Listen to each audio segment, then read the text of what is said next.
Ba, ba, ba, ba, ba. What's going on, guys?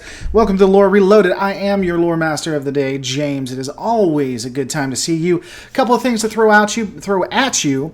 One thing I'm really excited. I need to start this off by saying thank you. So, for those of you who've noticed, I've been able to branch out a little bit with Mech Warrior, with even some fan fiction trying the Mario Warfare thing again, and I've done that because I've had a groundswell of people who have been able to support me on Patreon. The more that I'm supported on Patreon, the less I have to worry about YouTube and the different ways I can go, and the longer I can make my videos. So thank you guys so much. I appreciate that. We got 2 new tiers coming out, one inspired by Captain Redneck. Really looking forward to that. But with that out of the way, hey, if you watched this video on demand, you know exactly what I'm about to say. Check me out at twitter.com/lore reloaded. Seriously, if you watch this stuff and you're not following me on twitter.com/lore reloaded, you are doing yourself a great disservice, because there is a metric ton of stuff that that goes on, and that is discussed, and things you find out and things that irritate me. But with that out of the way, it is a loganly great day. Let's say hi to a couple of people. Of course, the first person to chat today would be the Archangel Ortiz. What's going on? Hope you're well. Mariah Sinclair in the house. Elder 123456789. What's going on? Nathan Norman, Travis, Laughable Larry, Marcel Frederick Edward Feldman the First. A good evening to you as well. Common Sense America up in the house. Laughable Larry, Travis, Fancy Teeth, and of course, we got our Archangel, as I stated beforehand. All right, so I'm going to try something new. I want you guys to let me know what you're thinking about. I'm going to test something. I'm pretty sure that the people with Prelude to Axanar are not going to mind about what I'm about to do. I tried to catch them on Twitter, but was unable to. I figured we'd do a semi-walkthrough and watch of Axanar, and talk about it and see what you guys think. Now, this is Prelude to Axanar. I will be including it in the description, so you can go watch it on your own. And is this kind of like a sucky version, if you will, of what was that show? What was the name of that show where they watched movies and talked about it? You guys will tell me in 40 seconds. Mystery Science Theater. There we go. So a sucky version of Mystery Science Theater. Trip, the Trippy One, says, I follow you on Twitter. You are the reason I went back on Twitter and watched Mario Wars. It really was worth it. Mario Wars rocks. I really do like Mario Wars. Greetings from a little town in Germany. Well, greetings to the little town in Germany up in this hizzy. All right. So let me get this started. If you have not seen Prelude to Axanar, I would suggest watching it first. Unfortunately, you're not going to be able to watch the stream and watch it first, because I think it's excellently done.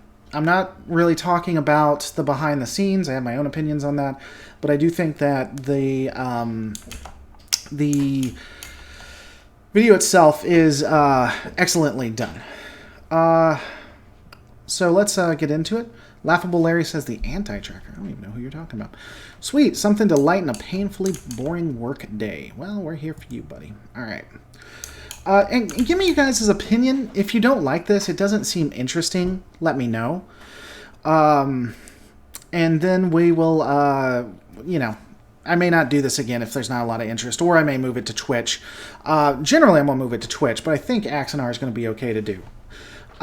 Tim Ash up into his house, first live stream. Welcome, buddy. All right, and yeah, I mean, let's get that out of the way real quick. A lot of people are bringing up the CBS thing. CBS, I think, was in the right and did do what needed to be done, given what was occurring on Axanar's side. That said, I'm disappointed because, like anyone else, I wish we could have seen Axanar to its full potential. And I wish that CBS had taken the Axanar idea and ran with it. Those are my opinions. All right. There we go. Lore Reloaded, if this is to be Mystery Science Theater 3000, you need you and Anti-Tracker and Captain George talking about the movie. Yeah, I mean, I may include them. We may do it again with them. But I really want to talk through the the lore of it. Let me know. You guys should be able to hear it too. Might need to turn it down a little bit, in fact. This is a galaxy-wide transmission of the United Federation of Planets. Let's see.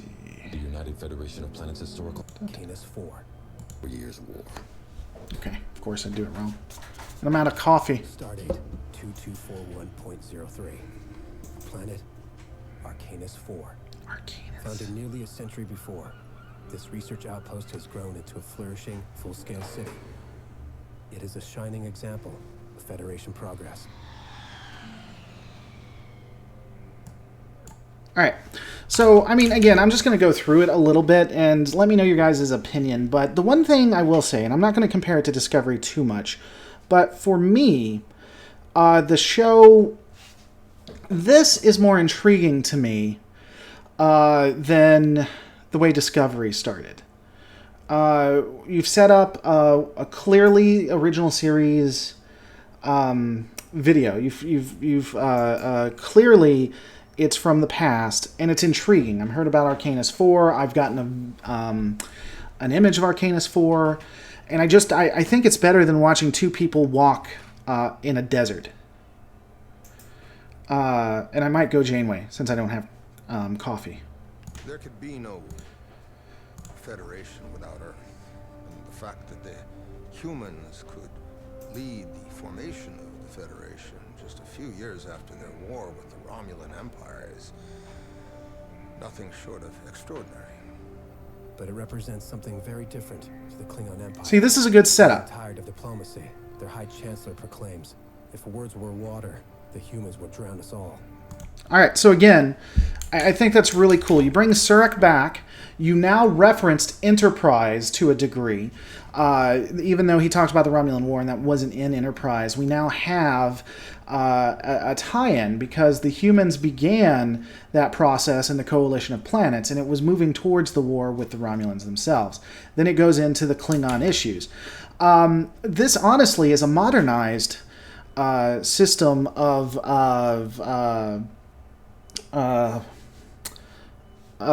Trek, in my opinion. And I'm going to, let me know if stopping it too much. I'm going to try not to, but I can't, just show it, because that is not fair use. Technically, I don't even know that this is fair use. But again, I'm trusting Axanar is not going to get too upset about it. Let's see.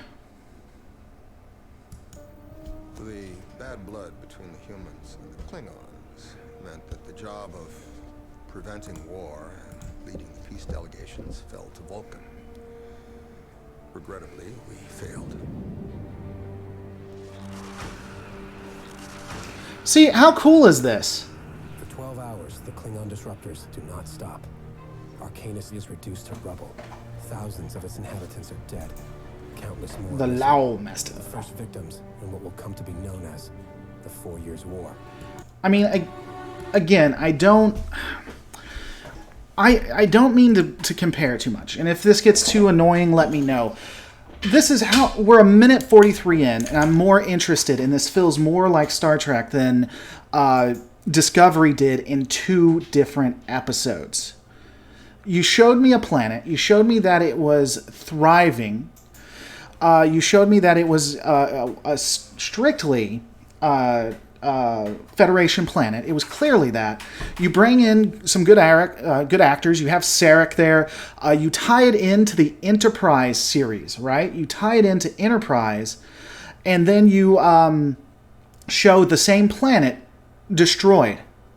And Travis is right. We got 73 people watching and only 12 likes. What is going on with that? But in a minute 43, I now feel like I am in the Trek universe, and I feel like I care. I feel like what's going on. But you can do good storytelling, and you don't have to have all of this song and dance. And it's kind of intriguing to watch the 4 Years' War, I think. So anyway, let's just continue on. Did I say Sarek and it's not Sarek? Because I stand corrected. Who was it then? Hold on. Diplomacy. Their High Chancellor Humans and Klingons. will drown us all. Klingons meant that the job of Whoops. 03. Flourish ample. There could be no Federation without Earth. Surik. That the Yeah, Surik. What are you doing? humans Don't be silly. lead the formation. All right, let's go back to map 43. War.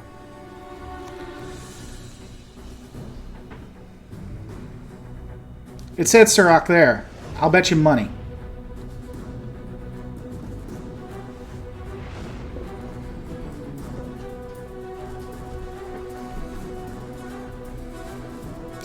Shields. Shields. I know I say shields wrong. Alright, let's bypass this. Their empire for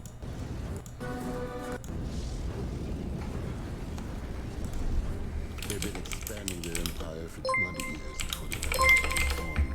That there would be a conflict. Sorry, guys. Someone just joined, so welcome to Elite Cross, becoming a lore master. One thing I wanted to look up, is there an Arcanus 4? Because that sounds familiar. I never really looked into it today. Arcanus 4 was the inhabited fourth planet of the primary Arcanus. It was located next to the Federation Klingon border. See, I mean, again, how intriguing or interesting is that? They use an actual planet, right? No, it's Surak. I'm just going to keep saying that. Okay, so Saval. I stand corrected. It's Saval. It's cool that Arcanus is an actual planet. See, I get really hyped about this. I wanted to... Squeak Station. I wanted to do a breakdown of this, and it's really fun to me when you can find all these lore and this minutia, and they actually care. All right, let's do this. Let's do this. 1 in the chat if it's okay if I compare it to Discovery. 2 if we just want to do a lore discussion about everything we see, and I'll give it a couple of seconds. But okay, Saval. That's fine. I accept Saval as the answer.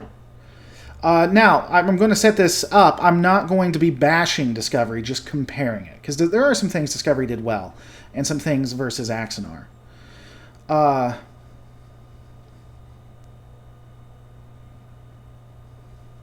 12. I love how you guys just do random numbers. All right. So it looks like we have enough. We're going to do comparisons, but it's not going to be a bashing fest, okay? They've been expanding. Can't just play the movie, man. You can go to Prelude to Axanar, type it in the chat, or look in the description to watch it on your own. I'm not going to do that. Their empire for What's going on, Marlinda Fish? Thanks for coming by. All right, let's listen to this. By the way, I love this actor who plays the Admiral. I know there's bad blood with Axanar, and I hate that because I wish he'd come back.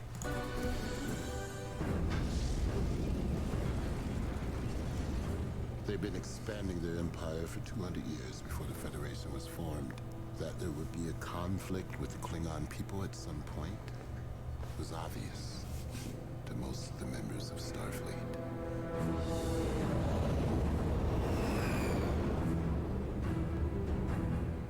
Klingons were certain that they could merely take anything they wanted. Starfleet's early losses did little to dissuade them of that notion.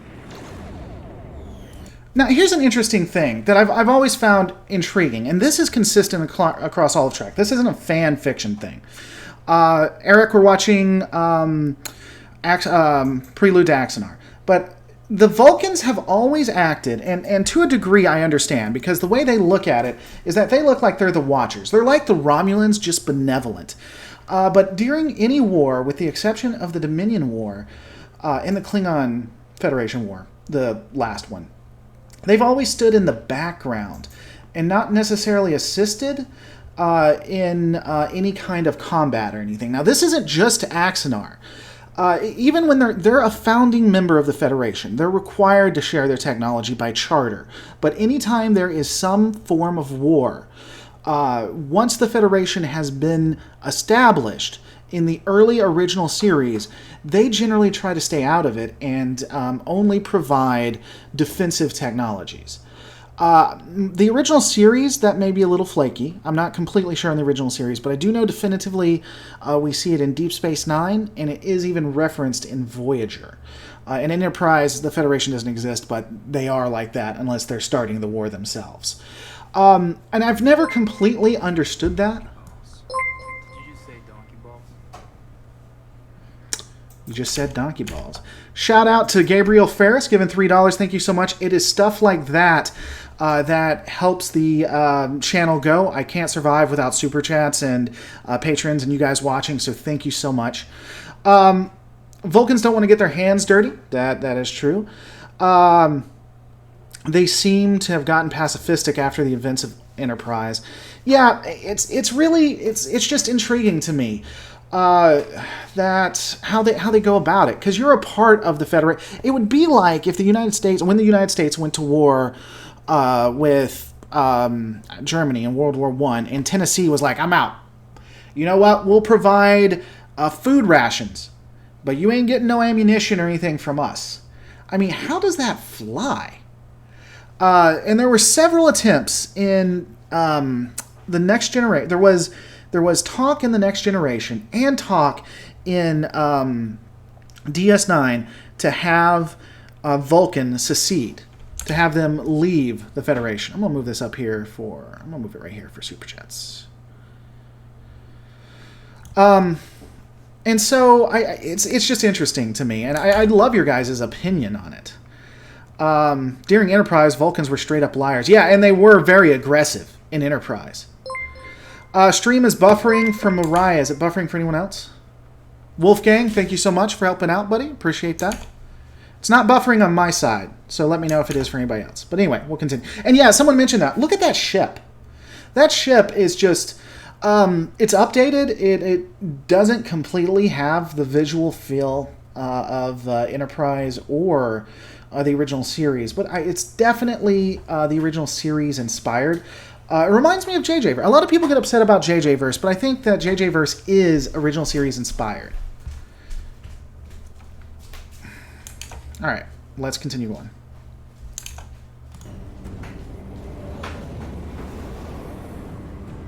Klingons feel dangerous in this too. Coriana 6, Vesta, Arcanus.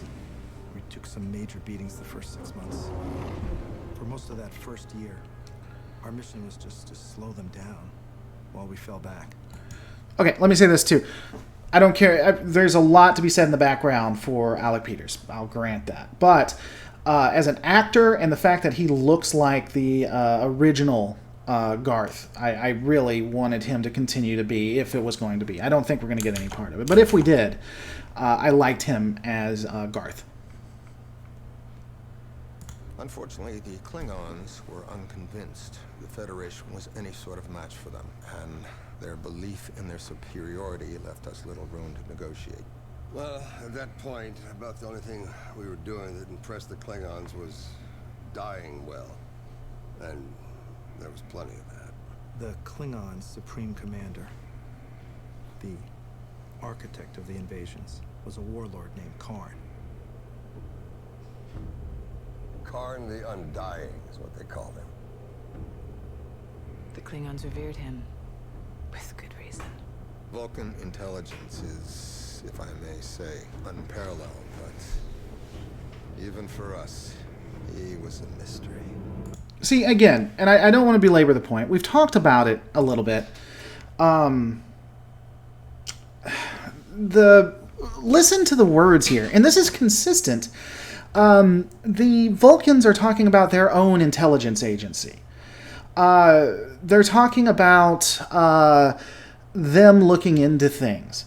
The Federation exists. Starfleet exists. It would be as if the United States joined the Allies, or Poland joined the Allies and then did not help at any point and kept their own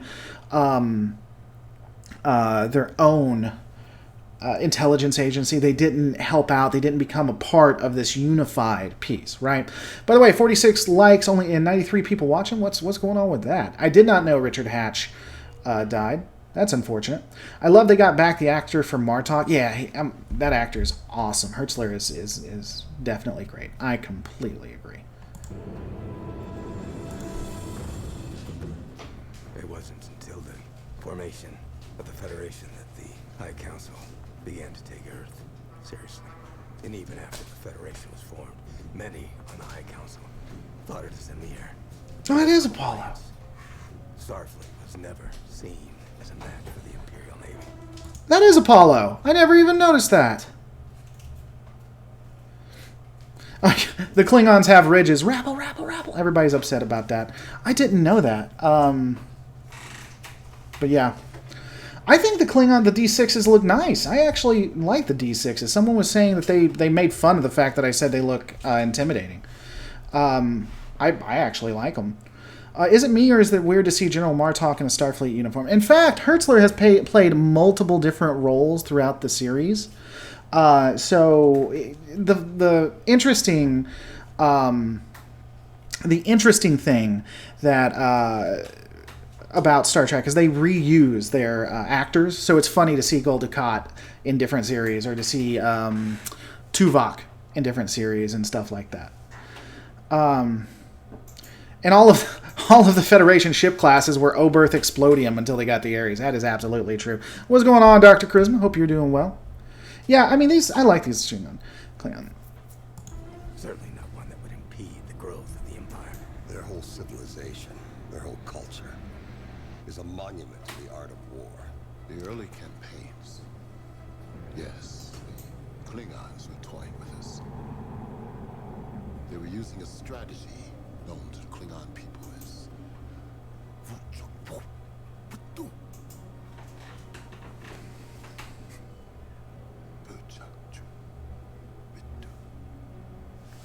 which loosely, roughly translates as the strategy of least respect. The epitome of their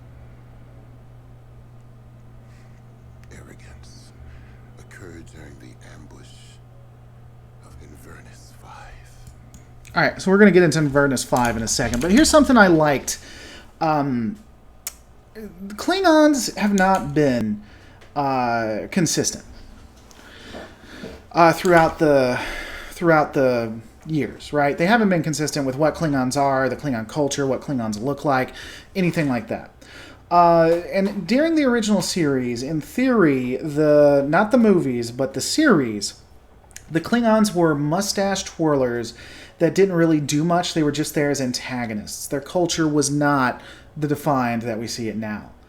That said, there's evidence in Enterprise that they had honor and things of that nature. And I like this perception of the Klingons. I think it's really intriguing. So the Klingons start a war with the Federation because they see the Federation as weak. That seems very, very original series Klingons. They don't think that this is a proper enemy, and they start going after the Federation, and they start winning. And so the Klingons are completely justified to believe that this is just going to be another conquered race, another conquered empire for them.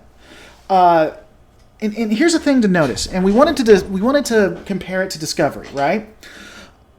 There is little difference between what we're seeing right now in this and Discovery. The Klingons have invaded the Federation. They have started attacking Starfleet, and they're winning. Starfleet is getting the living heck beat out of it. It's the exact same thing that's happening in Discovery, but this feels more realistic. This feels more like how it would have gone, how it would have lost. In Discovery, it felt like it was a complete just ground stop. That basically the Federation Starfleet was fighting the Borg for all intents and purposes. They couldn't win. At this point, it's not that it doesn't feel like they couldn't win. It feels like they were ill prepared, and it feels like their technology wasn't as sophisticated. There's some issues in that, because we know that Vulcan technology either matched or exceeded Klingon technology. And I would argue that Andorian technology was on par with Klingon technology. So the fact that they're so behind has some issues, but not a ton. But it feels more real. It feels more intriguing to me. Let's see, Nathan Norman. Klingons are not very well nailed down in any series save DS9 when they have a villain to fight. Yeah, I would even argue that in DS9, there are some issues there. What is Axanar? Go and watch Prelude to Axanar, or click on the description. Click on the link in the description. It's a wonderful fan film. I'm here now. It's okay, everybody. Voltage 483 has made it. It's now okay. Yeah, I wouldn't be putting this on my stream if I didn't think it was worth watching. Jeffrey Combs played many characters in many Star Trek series. He did, in fact, he did. Tuvok is in Star Trek Renegades as well as Chekhov, and the kid from Voyager is in it as well. Pulaski was in the original series. God, that sucks. Inverness 5 is where we're at. The Inverness system, as you call it, was our first objective. Inverness. 5 planets, all colonized.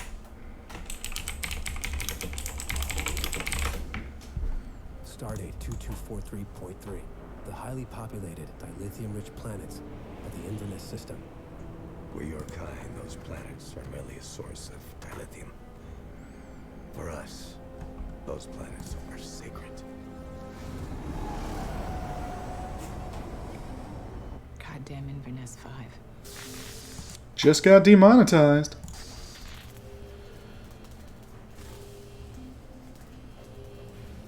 What a mess. It doesn't look like there's anything on the Inverness. The one thing I wish they would have done that would have been really cool to me was to more break down why is Inverness important?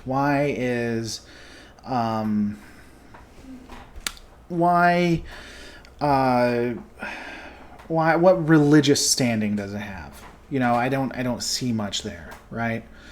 Darth Revan, would you like to see a Star Trek series start off with an interview of an admiral and they ask him a question like, how was the Second Dominion War? And they think back and remember the series.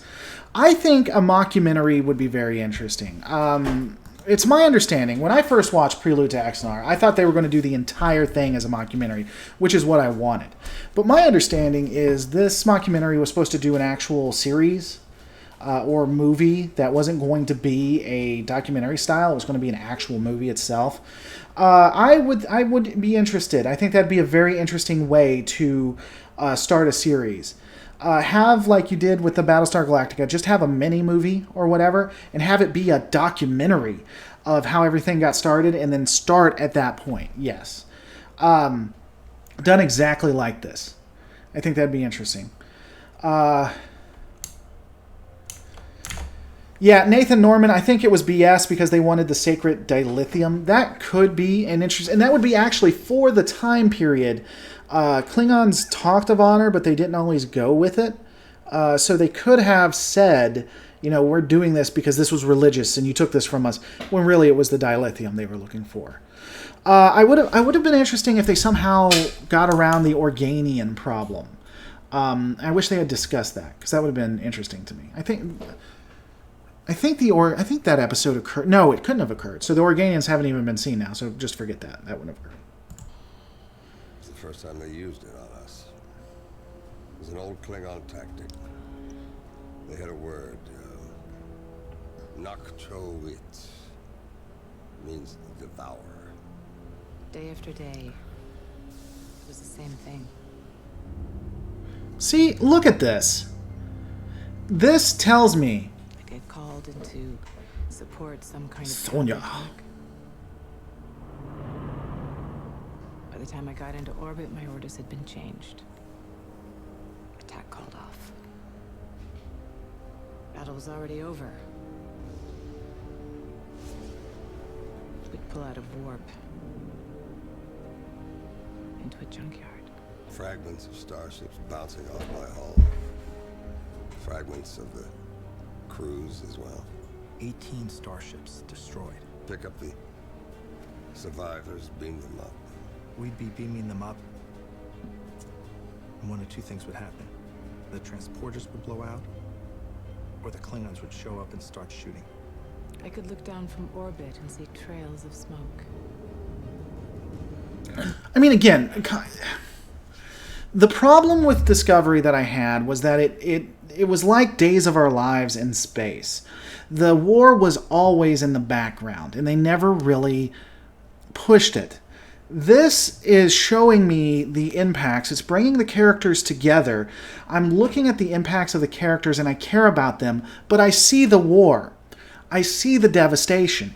They don't have near the budget that Discovery had, and in 7 minutes and 17 seconds, I care more about if these characters are going to make it, what's going to happen, than I ever did within 2 hours of watching Discovery.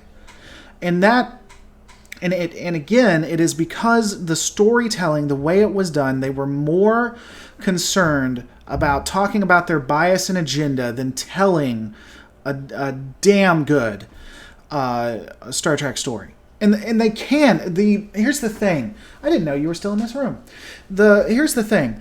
They can. A second ago I wasn't, because I was checking on my phone. Okay. I'm live, by the way. The second. Where was I going with that?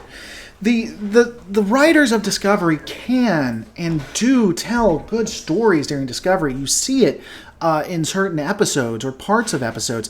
They can do this, but they don't. I do believe that they can do this because it shows it. The whole thing should have been a documentary on the war with interviews. Yeah. Yeah, exactly. Common sense, America. What war? There was a war going on in Discovery. You can't tell that based on this, right? You can't tell it at all. And yeah, Tiaga, I need to upgrade my banner. I completely agree with that. Yeah, they should have had Michael Burnham. She would have won it instantly, right?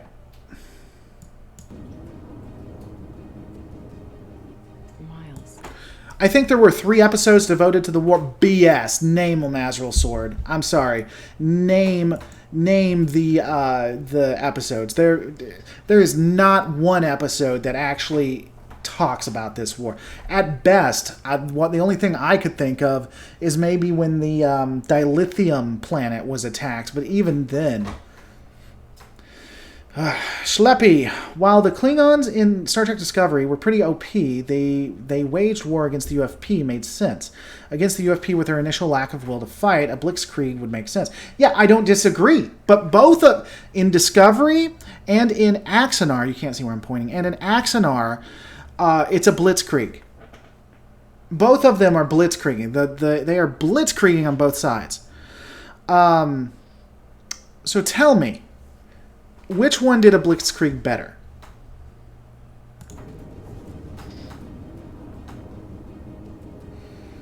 Miles. First 2 pilot episodes and last episode. Fair enough, Azrael. You got me. Something had to change, or we were done. An Andorian acquaintance once said, "Don't push the pink skins to the thin ice." Wasn't very eloquent, but the Klingons found it to prove quite prophetic.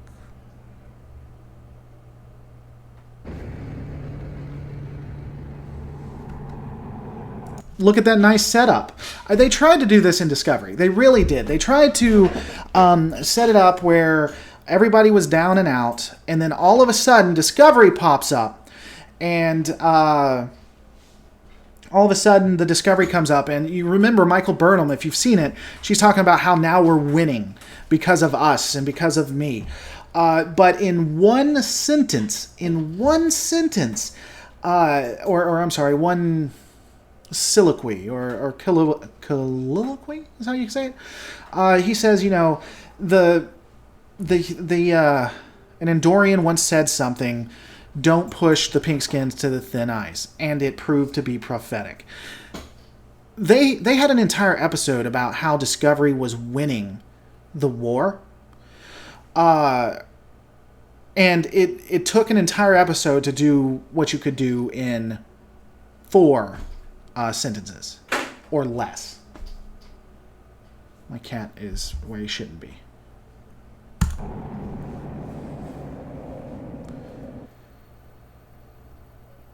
After 2 years of almost constant defeat, the head of Starfleet, Admiral Slater, is forced to step down.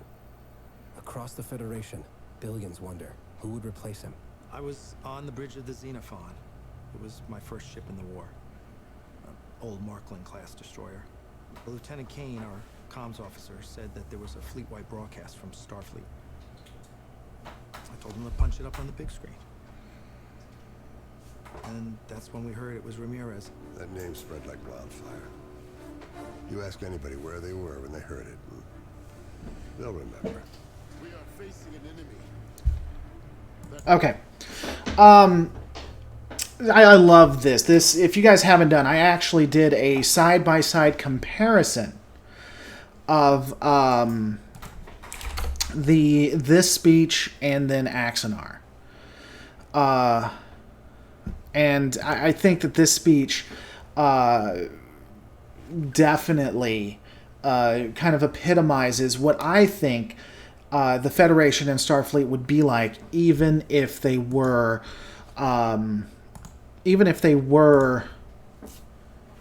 losing a war. And something I wanted to address. Discovery can get away with following one character. Doctor Who doesn't. I will disagree on your premise a little bit.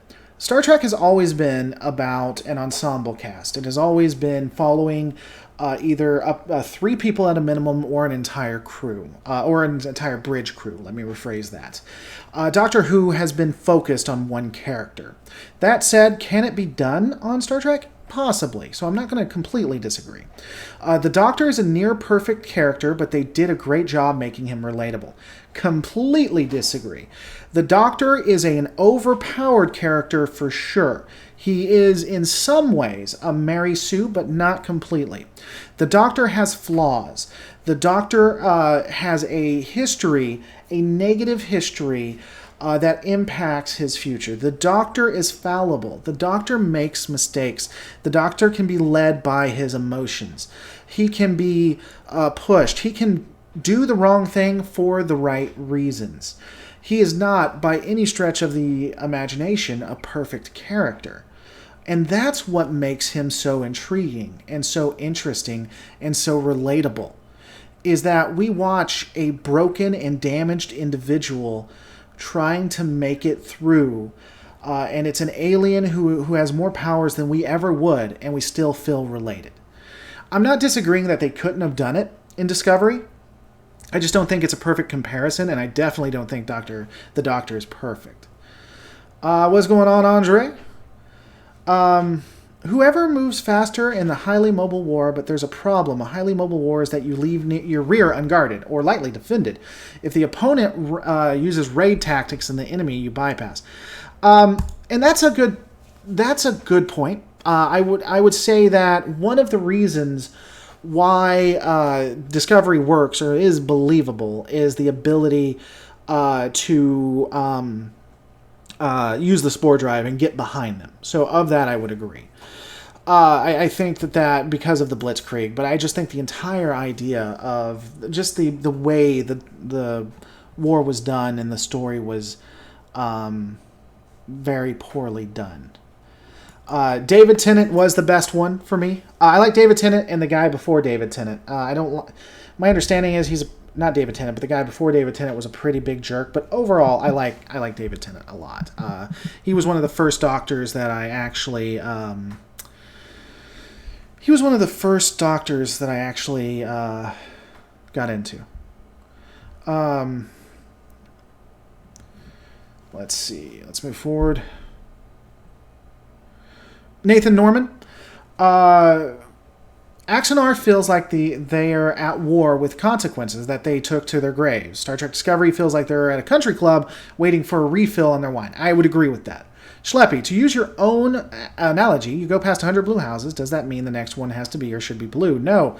Reason a single viewpoint character couldn't work.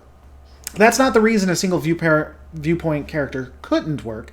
I, in fact, said that a single viewpoint character could work. By the way, if you guys are watching this, you need 103 people watching. Let's get it thumbed up or thumb down. I don't care. It needs to equal 103. Come on, y'all need to be. I mean, Logan's excellent, so y'all need to be Logan. But let's just continue. Christopher Eccleston, yeah. I liked Matt Smith. I didn't hate Matt Smith, but it's David Tennant for me. That is consumed and committed Love to this our speech. total destruction. His first speech to the Federation Council was incredible. An enemy that demands to be fought, Wait for it. and we will fight. There were 40,000 people in Archer Arena. But I say to you, our greatest challenge is not the might of a Klingon fleet. And they all wanted one thing. The greatest challenge laying before us is to do what must be done without undoing the dream of the Federation. Hope.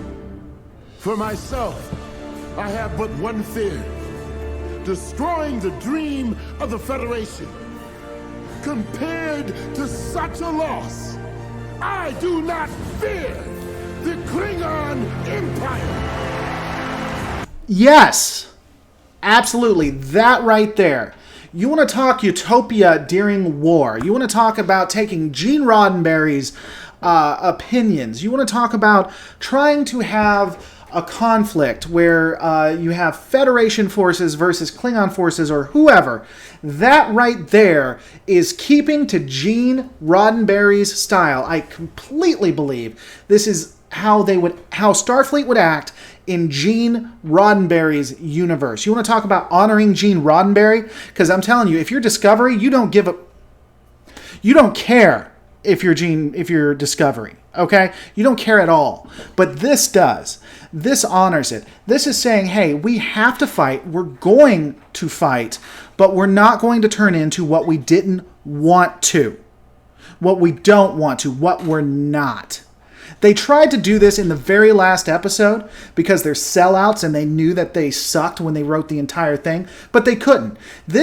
Take Burnham's speech at the end of Discovery in the last episode, put it up against this, doesn't compete.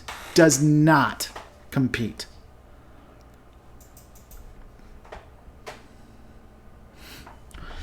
Lore Reloaded, what about Rowan Atkinson as the Doctor in case of the fatal death? I don't think I've seen that one. How much you want to bet that the Andorian that Spock's father was talking about is our old friend Sharon? I wondered if that was a reference and they actually, that was like an Enterprise or something. Man, future Jake Sisko is great at speeches. Is that Jake Sisko? I didn't know that. Wow. He does better in this than he did in Deep Space Nine.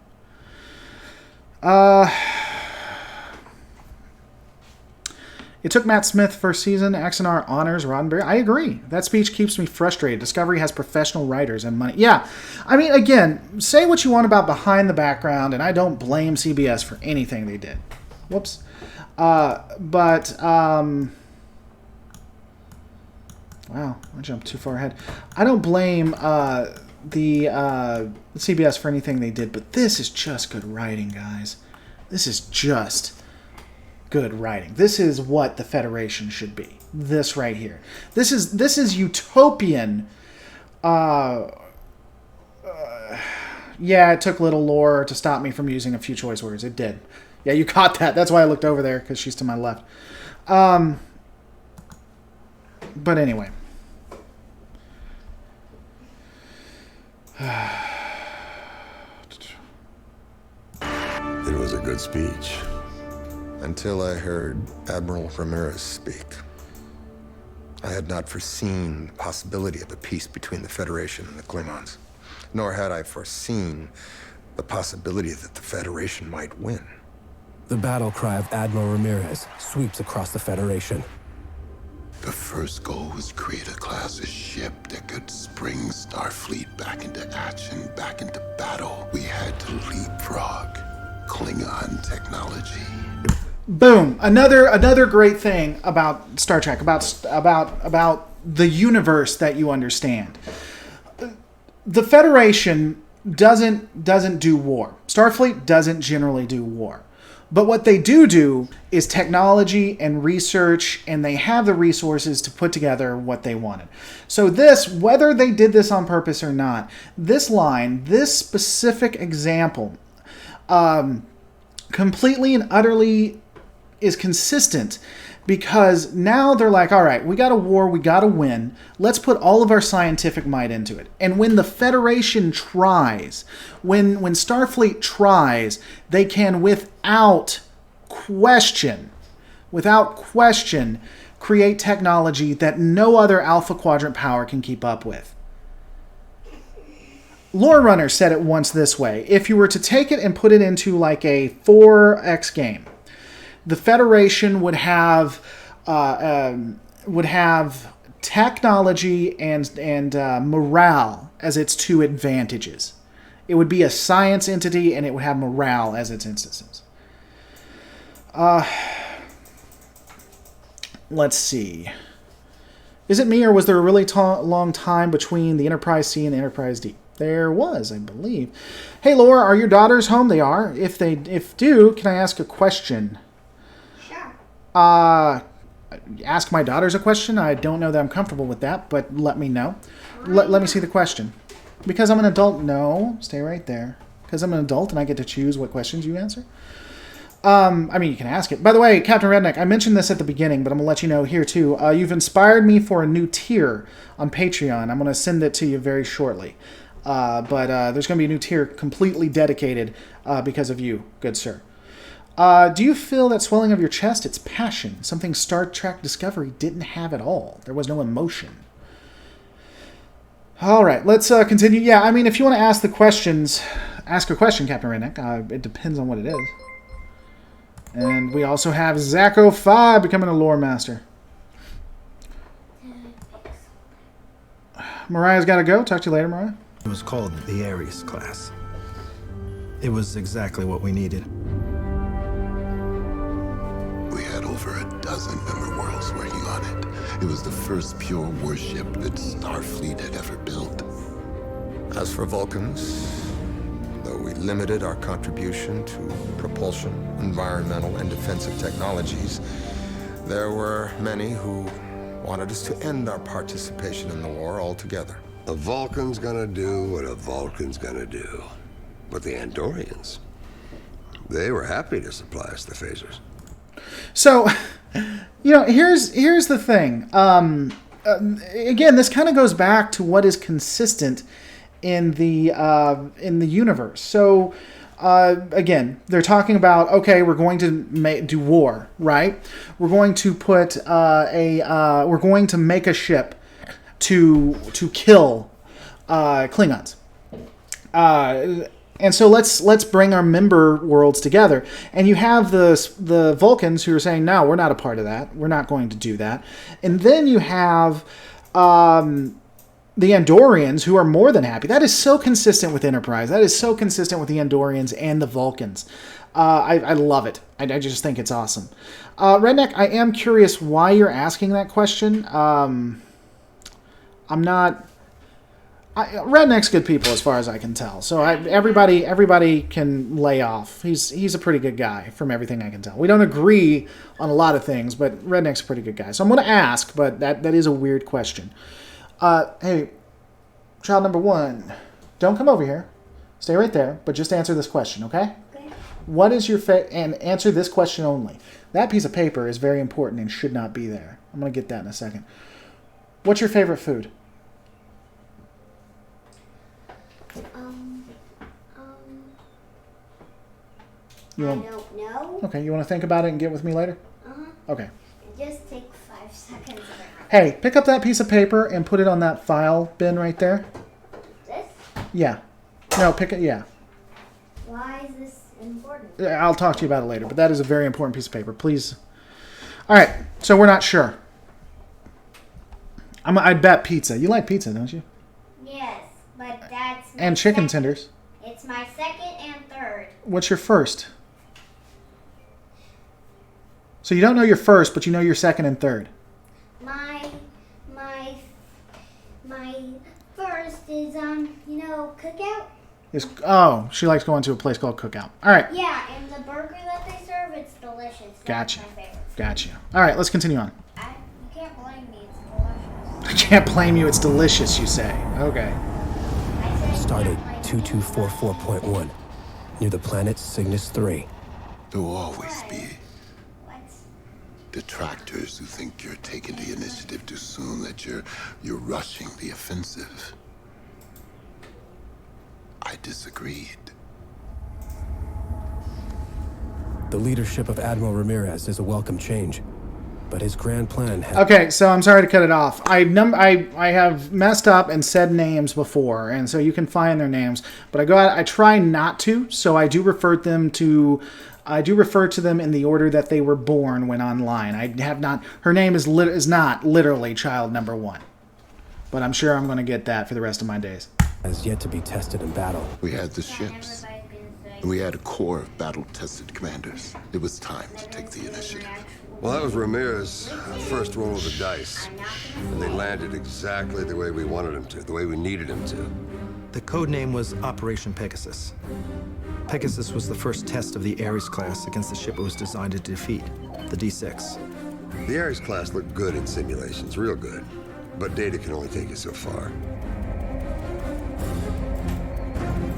The only true test for a combat vessel is combat. I love that. That's so true. The only true test of a combat vessel is combat. Aw, you rock, Captain Redneck. Thank you. Take her out for a cookout burger on me. Thanks for what you do. It's stuff like that that really does help us out.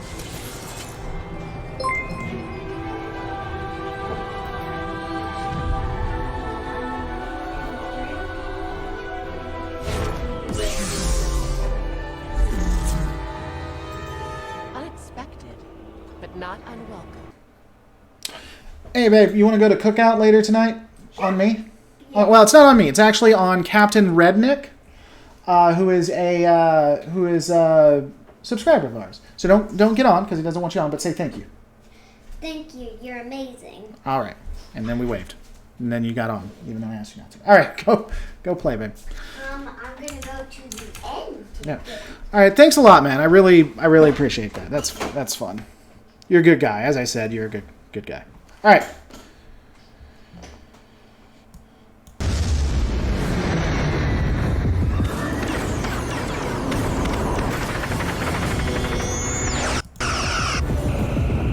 The new Federation ships were unexpected.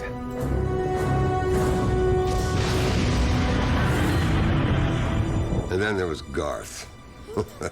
That mad Izarian son of a bitch. That was his day. Garth likes to play down his contribution. Don't you believe it? What he did that day, no captain had ever done. We got lucky.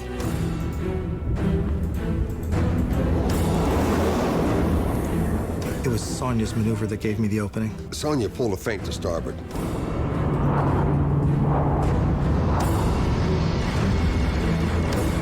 Garth just went for it. It was like a Klingon maneuver.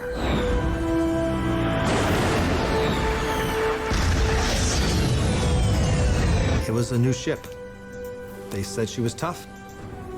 I want to see what she could take. All right, so I'll admit there is some hero worship here of Garth, and I don't know if maybe there may have been a little bit of Alec playing the hero and being getting a little god worship. That said, you know, I love this battle sequence. I love it. It really brings out DS9 for me. Because you have new ships, you have new technology, you have Starfleet doing things that they've never done before. And then you have a central figure who pushes it to the next level, right? And he just wallops them. And I think that is very effective. And they use technology that we see in the JJ verse, but makes a lot of sense, right? I absolutely just I think this is I think this is really excellently done. And to ST2 Owl's point, maybe that is History Channel fluff, fits the tone. Yeah, it could be a bit of propaganda, let's say, pro Discovery propaganda, and it's excellent. It's It's really well done. This makes me passionate. I mean, again, say what you will about Alec Peters and the behind the scenes. I honestly, we would agree more than we don't. I give up on this portal. But the prelude to Axanar is excellent. Poor child number 2, maybe she hates Burke. No, she loves Cookout too. They both love Cookout. I don't understand it necessarily, but It's the best place ever. you like the shakes, don't you? Yes, the vanilla shake. It's basically ice cream. Yeah, it's basically ice cream. All right, let's continue on. After they battled of Cygnus 3, our ship captain started giving the Federation.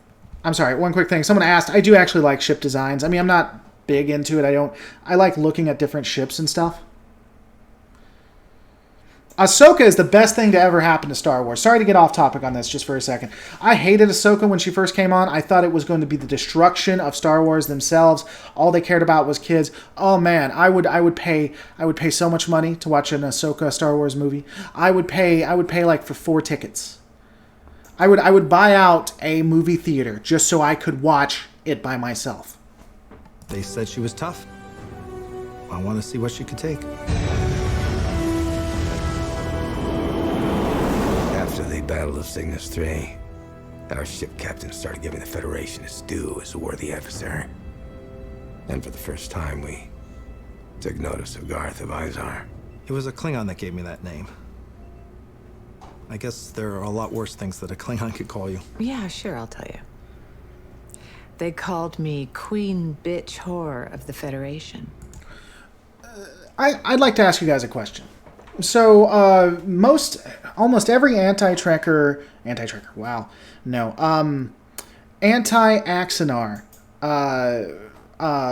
supporter, especially the active ones on Facebook, hate that line. They think it's sexist, they think it's unnecessary, they think it's for shock value. Without context behind it, I would agree that I think this is unnecessary. By the way, I'm hearing this through my headphones. She didn't hear it. What are your guys' things? Do you think maybe it was unnecessary, that it was anti-Trek? Do you think it was sexist? What's your opinion on it? Captain Redneck says Michael Burnham saved Star Trek. She's so amazing. So do you want your money back, Redneck, or... But yeah, no, I'm joking. You can't, you know, I got to take them out. Do you think Klingons are sexist? But what are your thoughts on it? In all seriousness, I do think it was unnecessary, maybe on par with what Discovery did. But I'd be curious your opinions. Basque Kev says, are there anti-Axanar? LOL? Who? CBS? No, there's actually a huge faction. There is a huge faction who is anti-Axanar. They hate Axanar so much that if you at any point like Axanar, they will go after you. So I used to do another channel, and I actually put it up. If you're a patron, you've seen some of my old stuff that I did on other channels, and I was making a joke about it. Again, I agree with what CBS did. That said, I did a parody where I said I was going to sue Axanar too because they were breathing air, they were speaking English, they were doing this, that, and the other. It was, and I pretended to be the company called Nintendo. And I was just making fun of it. And actually, that group threatened to contact Nintendo and report me for copyright, or not copyright, for when you steal the logo, whatever that is. There are some serious people. They actually even went after Sam from Trek Yards because he dared to make a fan fiction movie. Here, I'll replay it. And you guys tell me. I'll replay it one more time. It was a Klingon that gave me that name. I guess there are a lot worse things that man, Klingon could call you. Yeah, sure, I'll tell you.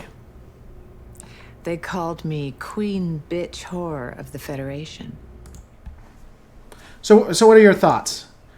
Trademark violation. Yeah. No, seriously, this group wanted to report me for trademark violation to Nintendo because they didn't like me making a joke about how the lawsuit was a little bit silly because they were coming after them for symbols that you could replicate. CBS was in the right. They had a lot more right than they didn't, but some of it was like, well, this shape is trademarked or is copyrighted. You can't copyright a shape. Gabriel Ferris, I don't think it is only shock value. It shows how disrespectful the Klingons are. Plus, it shows the Klingons underestimate humans. The line doesn't bother me. Why people crying about? Yeah, that's what she says. Actually, have we seen any evidence that Klingons are misogynistic to their enemies? The one thing I will say is that I don't necessarily agree with it because I don't think it's consistent with what happened in the original series. But in the Next Generation, Anthony Duke's helping out, All Hell Lore Reloaded. In the Next Generation, they talk about how... I'm not talking about parenting. I am talking about the extraordinary consequences of creating a new life. Does that not describe becoming a parent, sir? They talk about... God, I'm getting off focus. They talk about how scientists and possibly females are not considered equals. Now, this is corrected in Deep Space Nine, where they talk about how females are every bit the equal of males. But so there is some I'm not going to say justification, but there is some evidence to suggest that they were misogynistic towards females. But I don't believe it's consistent with the original series. And ultimately, in Deep Space Nine, I'm not talking about parenting. I am talking about the extraordinary consequences of creating a new life. Does that not describe becoming a parent, sir? I love how it plays that in a second. I have more comments. Yeah, and if this gets back to the anti-Axanar guys, I am going to get torn up. But yeah, watch. It'll be funny. I'll share it with you guys. Some channels fear them, but I really don't care. Sorry, I just got called sexy. Nice. All right, here we go. Let's continue on. So most of us don't think it's out of context or anything. I will say this. This is hypocritical or a double standard because in Discovery, people got all kinds of mad when Tilly said the F word. And so Nathan Norman brings up a good point. They don't allow females in the High Council after Undiscovered Country in Season 2 DS9, House of Quark. So that's a good point. Bass Kev, we got your back. Well, good. You got my back. I'm not worried about it. So I don't know what the difference is between what happened with Tilly and what happened here, but I'm with you. It doesn't feel wrong to me here. It really doesn't.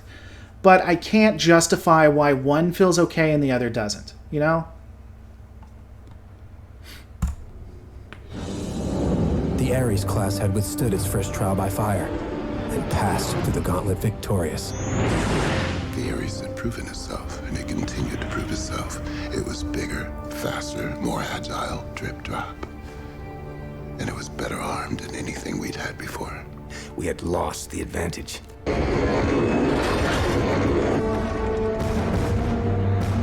At the time, Starfleet crews preferred to fight among their own kind. Crews might be Andorian or Tellarite or Vulcan or human. I love this. Again, I absolutely love the hell out of it. So, this understands how the Federation and Starfleet worked in the original series. In Star Trek. In Deep Space Nine, you have specific ships that are dedicated with non-diverse. So you have Vulcan ships, you have human ships, you have Andorian ships. Even in Deep Space Nine, we have evidence that the aliens stuck to their own ships, their own people. Now, there's various reasons why that aren't stereotypical, that aren't what's the word I'm looking for? Bigoted. Because there's good reasons why aliens would stick together when it comes to nutrition, when it comes to mental health, when it comes to emotional health, when it comes to requirements on how they can live. This understands. I would say they're wrong. They're saying back in those days. No, it's all the time. But Discovery, no, because we're diverse. We got to have everybody together, even though it makes no sense whatsoever. Makes absolutely no sense when you... hold on. Makes absolutely no sense. By the way, thank you so much, Anthony Dukes. Again, every little bit helps. It makes absolutely no sense when you think about it. Again, nutritional, emotional, just to survive on what the life support would be required. I can't believe that Vulcan is the exact same as Earth, or the Earth is the exact same as Beta Z. But Discovery, it was all about diversity and how humans, and especially white male humans, would be in the decline, would be rarely seen. And again, the only problem I have with that is it's not back then. It happens throughout all of the Federation, all of the series. From Enterprise to the original series, to TNG, to DS9, to Voyager. The only time it changes and we become crazy diverse is in Discovery. And maybe they stopped doing that because they know how bad that is and why they got the hell beat out of them. The hull looks Enterprise E with Enterprise, a saucer. Okay. Some races only breathe methane or carbon dioxide or some other types of air. So here's another good thing. Vulcans have a higher sense of... by the way, who just joined? Robert Thomas, becoming a lore master. Vulcans have a higher sense of smell, right? So imagine how bad that is for them. I mean, they can live with it, of course, but... yeah, just... if you don't have to go through that, why go through that? Each of which had their own strategy and tactics. Sorry, let's go back a little bit. We had lost the advantage.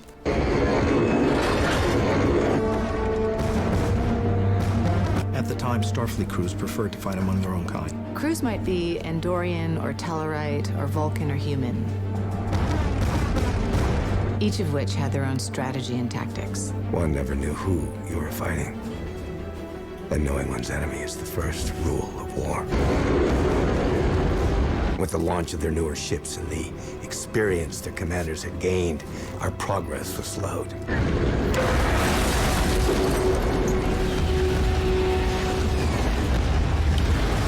Okay, I'm getting a little irritated, and let me say why. This was by no means like... Axanar was not a fan fiction as we expect it to be. It was a real project. It was a project that could, I believe, compete with CBS. That's why they took it down. But it by no means had the resources CBS did. This was like, what, $1 million, $2 million? Look what they did with $2 million. And Discovery far outdwarfs them.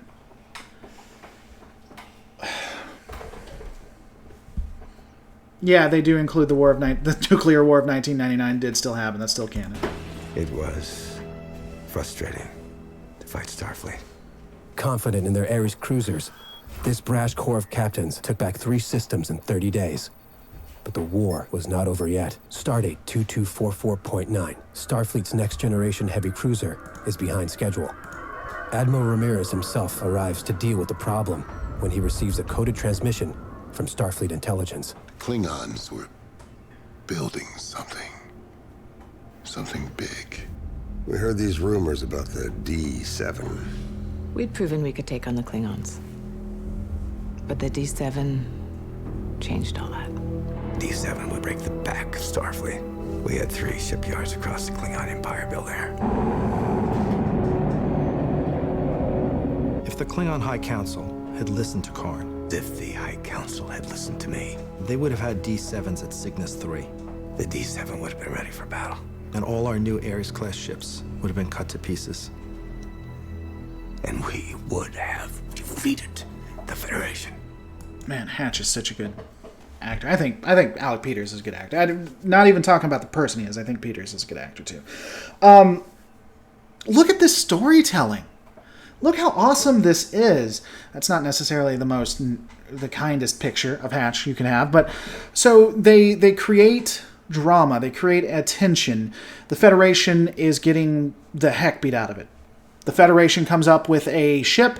They're able to win back what they need. But it's not over again. They rebuild the tension. It goes up and down, but it feels natural. All of this feels natural. It's not just episode of the week, I'm done with it. This is better writing. This is better writing than what we saw in some The Next Generation episodes. Even Deep Space Nine episodes, there were some that were weaker than this. By the way, you guys were talking about wrenches. You get wrench. I don't. The way wrenches happen, there's no real rhyme or reason to it. You have to be a constant. You have to be a person coming in all the time, and you have to be someone I trust through interaction.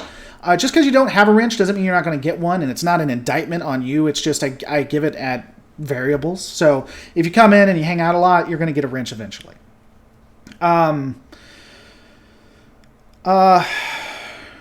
Trip, you need to relax, buddy. I don't know what you're talking about, but I don't know if that's joking. It's fine, but that's serious. Let's all just relax. Just how big is the Federation fleet at any given time, and how fast can they build ships? They can build ships like it's no one's business. They can get ships out within anywhere from 1 to 5 years, and that's including things like Galaxy-class ships. They can build ships like God Almighty. But ultimately, we don't know how big. It's never really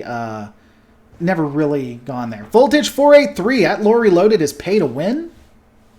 I mean, I can be bought, I guess. What specifically are you saying is pay to win on me?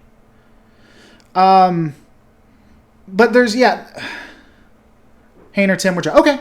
You guys can go at each other joking or having good. It's just I don't want this is supposed to be lighthearted. We're supposed to have fun. You're right? I don't want it to get too, As long as everybody's enjoying yourselves, or you're not getting upset at each other. That's all I care about. I hated what they did to the Terran Empire in Deep Space. I don't hate what happened in the Terran Empire, I'll be honest with you. I don't like the bias or anything, but it seems pretty consistent with Enterprise. Alright, here we go. Hatch is such a good actor. I like Hatch.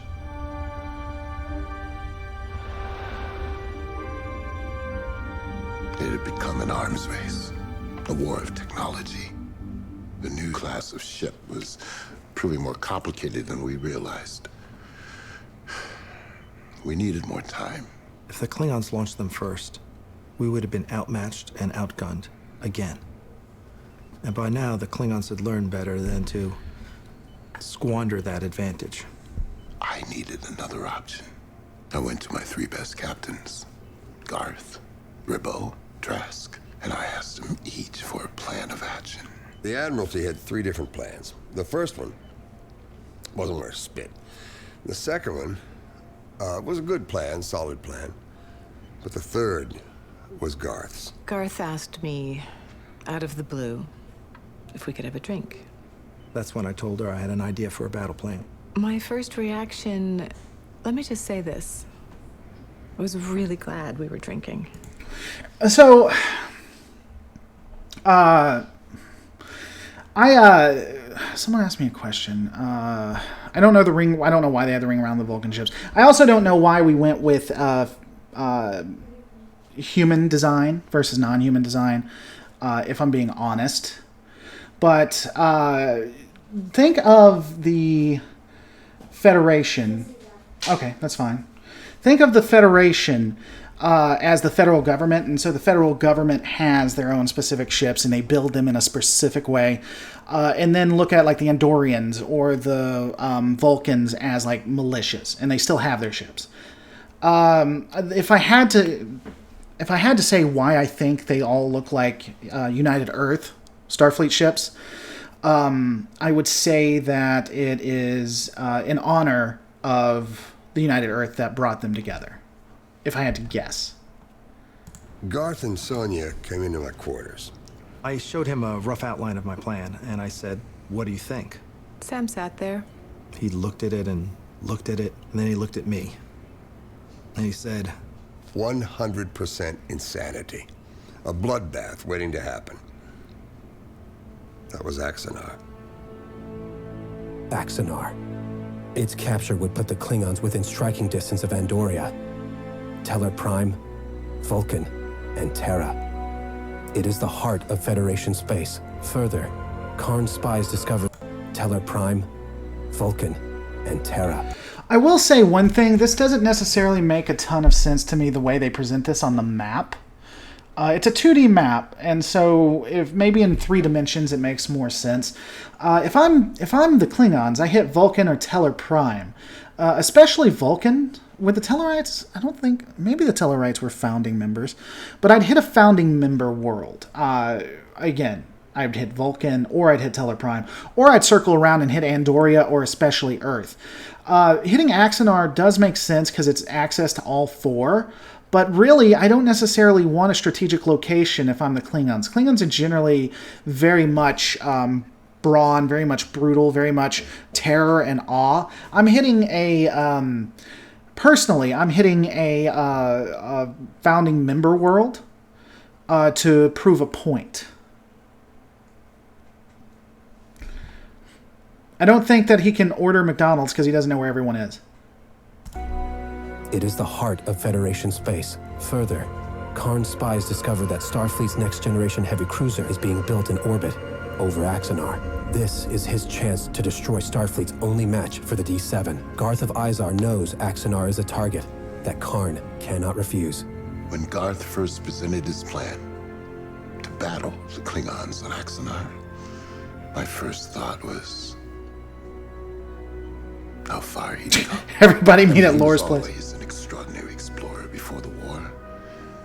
But I knew, in his heart, he was first a soldier. We didn't sign up to be warriors.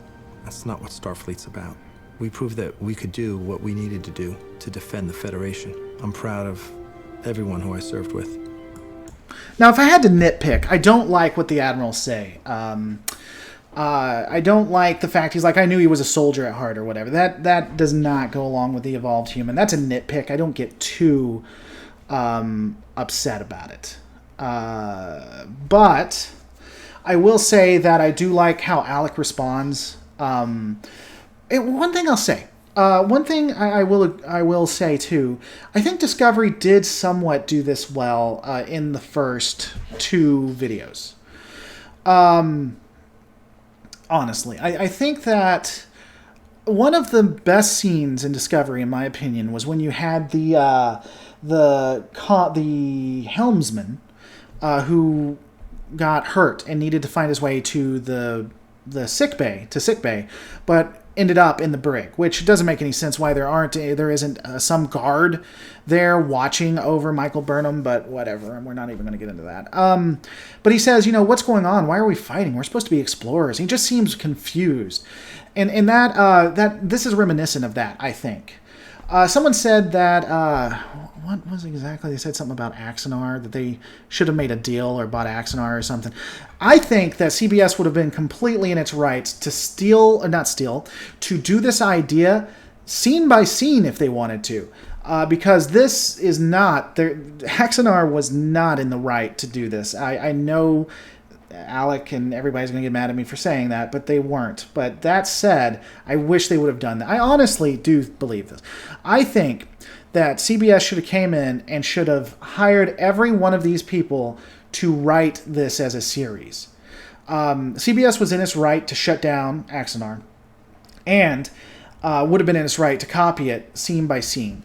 But honestly, I think everybody would have won if they just hired everybody who put this together to do this. Hi, Dad. What's up, babe? Especially those that didn't make it back. So I saw. Talk to you later, Redneck. Seriously, thank you so much. It's so much, and I am going to take them out.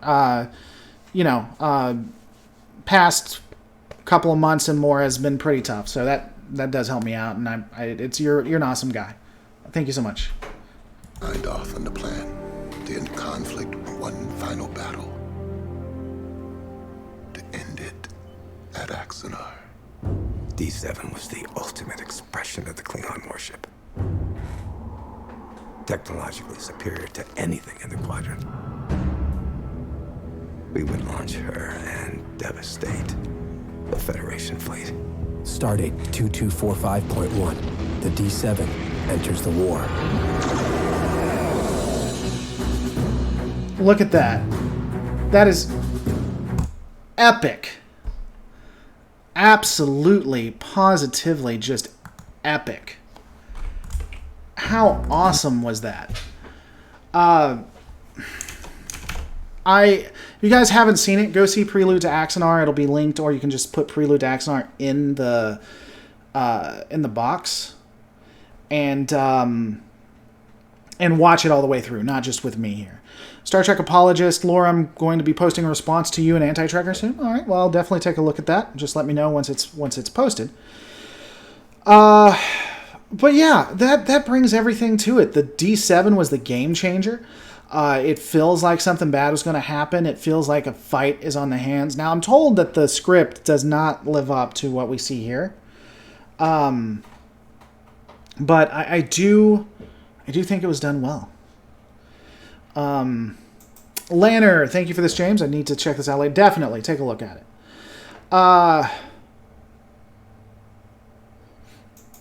Gotta go. Talk to you later, Tara. Thanks for coming by, buddy. Yeah, it was well done. It was excellent. We're probably going to end it here because that went a little bit longer than I expected. It took us an hour to get 18 minutes done.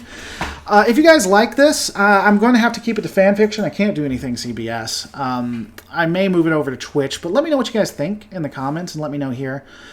But yeah, I am going to have to head out now, guys. Hey, I want to thank you so much for watching. Don't forget to rate, comment, and subscribe. And I'm going to see you on the next Lore Reloaded.